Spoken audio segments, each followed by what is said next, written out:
Whoa. Big statement right there. Big statement right there from Tom Haberstroh. He is here along with Vinny Goodwill. And I know, Vinny, you put in your feed enough about the officials. And I say more on the officials. We need more conversations on it. So, Haberstroh, looking at these situations that have happened, you outlined them beautifully there. Where do we go from here? It does seem like we're in crisis. Well, we have to figure out something because we're not even into the playoffs right now. We're not in the playoffs, and that's when everything gets elevated and scrutinized, and it goes to times 10. So any sort of mini controversy is going to lead the A block, B block, and C block of the sports shows. Right now, the NBA is still playing second fiddle to March Madness, and still the officiating is a huge story. It's a tough thing because we've done this in the past, as Vinny knows, where the players will meet with the referee union or leaders of the referees and the NBA and have this meeting, the powers that be come together and break bread. I don't think that works either. I think players are feeling, and Trae Young talked about this recently, other players have talked about it, is that the referees hold power over the players in terms of being able to throw them out or give them technicals, take money out of their pockets, and yet players don't have that same sort of power over the officials. And I don't think that the players are absolved of any blame in this. What Luka Doncic did and got fined $35,000, that fine just came down today. I thought what he did was way over the line, and it's something that I'm surprised the league didn't come down harsher on. A $35,000 fine for a guy making $40 million, I don't think is going to change his behavior much. So I think there's got to be, from all sides, all stakeholders need to come together and figure out how to make this a non-story. I don't know how you do it because the players are feeling very aggrieved and they're voicing those concerns. And I think the NBA has kept a tight lid on how they do officiating and how they grade officials. They don't release those reports on missed calls and correct calls. We just have to trust them. And I think maybe more transparency is needed here. Yeah. What do you think, Vinny?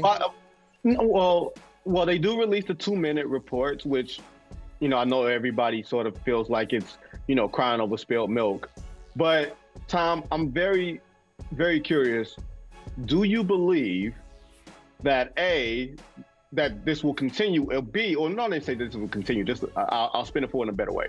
Do you think that the officiating, for those who don't know, the league will bring in Monty McCutcheon, who's the head of officiating? He will come to different arenas throughout the preseason. He'll sit with players and with the media and go over points of emphasis so that we can better disseminate how these games are being called in real time, especially with Twitter. Like, I've had many meetings with the officials, especially on what's a flagrant foul, what isn't.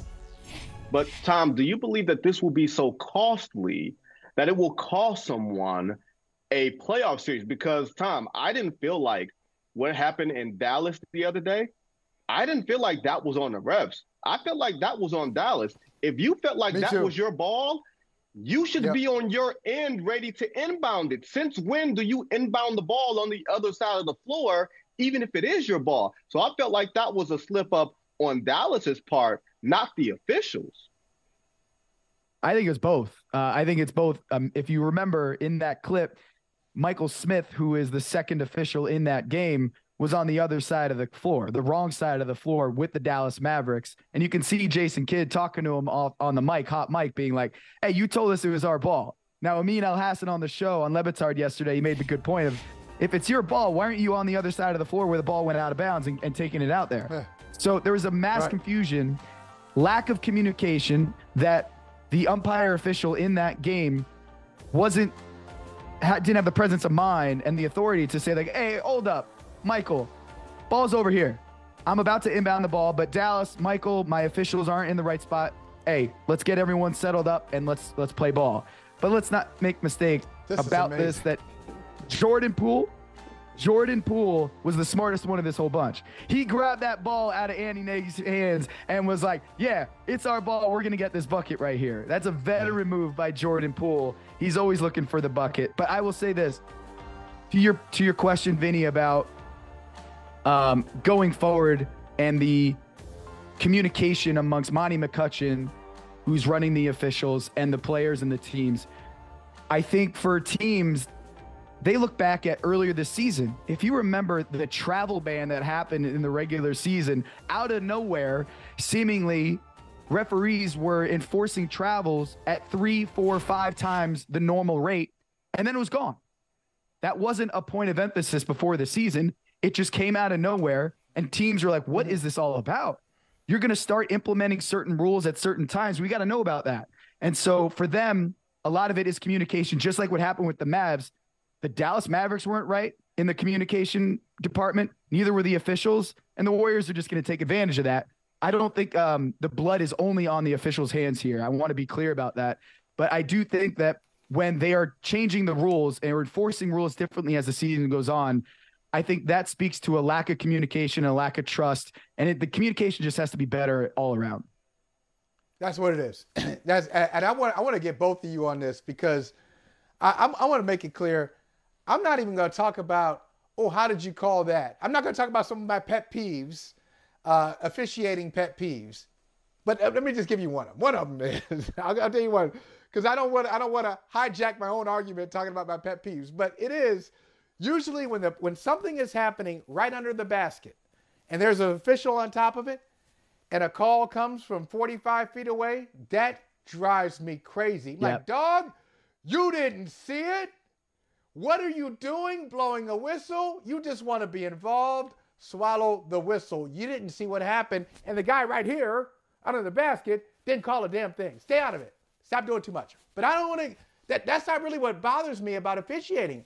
I think Fred VanVleet was on the money. He talked about the spirit. He talked about the psychology. He was like, some guys come in there, some guys just decide he's going to be the a-hole that day. You can't say nothing to him. You go talk to him. He's ready. He's already triggered. He's ready to tee you up. I think that's the problem with a lot of officiating. We understand it's a tough job. We know what the game is fast. We know these guys are bigger and stronger and faster than they've ever been before, and that when you walk into every arena, nobody is happy to see you. We got it.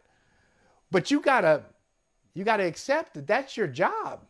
You know, like you're dealing with emotional people in the stands and on the court, and when you bring that chip to the game, it really ruins the game. I think that's what VanVleet was saying. I agree with him 100%. I want to jump in here real quick and make note of something that's happened the last couple of years that is different than in years past. That 5 years ago, it wasn't a part of the conversation, or 10 years ago. The betting culture right now has made it so much more difficult to keep your emotions in check as an official and as a player and as a coach. When every wrong decision you make, or missed shot, or layup bunny that you miss off the front iron, it becomes World War III to a lot of the fans in the arena and are yelling at you, hey, I can't pay my mortgage now because of that blown call. Hey, my kid's not going to get a Christmas present right now because of a blown call. And I'm being nice when I say those things, right? It's a lot worse than what I'm saying right there. And people are saying, hey, betting's always been there. What are you talking about? People have been gambling since the dawn of sports. The difference is now that it's legal, fans don't have to be afraid about yelling and, saying these things on the record at these games. Now that it's legal in some of these states, they can go and talk all they want about their bets. And so before, you might be quiet. You might not want to be public about the fact you got money on this game. You got scratch on this game. Now, as Kyrie Irving did talk about it on one of his IG lives, the betting atmosphere or the betting conversation being infused into the games has everybody on edge, and that includes the players, not just the officials. It's funny, Tom, and I think the last point before I move, because I want to hit something else with you. I do think that the wide ages, because the officials have gotten younger, like a lot of older officials that we've come to know by name and by face, they've retired, they've aged out. And you have a lot of younger refs who are trying to establish themselves. You have older players hanging around longer. So there's different sensibilities for each official and each player and each relationship there. I think that's an unknown sort of factor that's really, really hard to nail down as far as scientific evidence when it comes down to individual sensibilities. But Tom, Hey, thank you for watching Brother from Another. If you haven't hit that subscribe button, go ahead and do that now. Don't forget you can catch us 3 to 4 weekdays on PeacockTV.com and on Sirius XM Channel 85.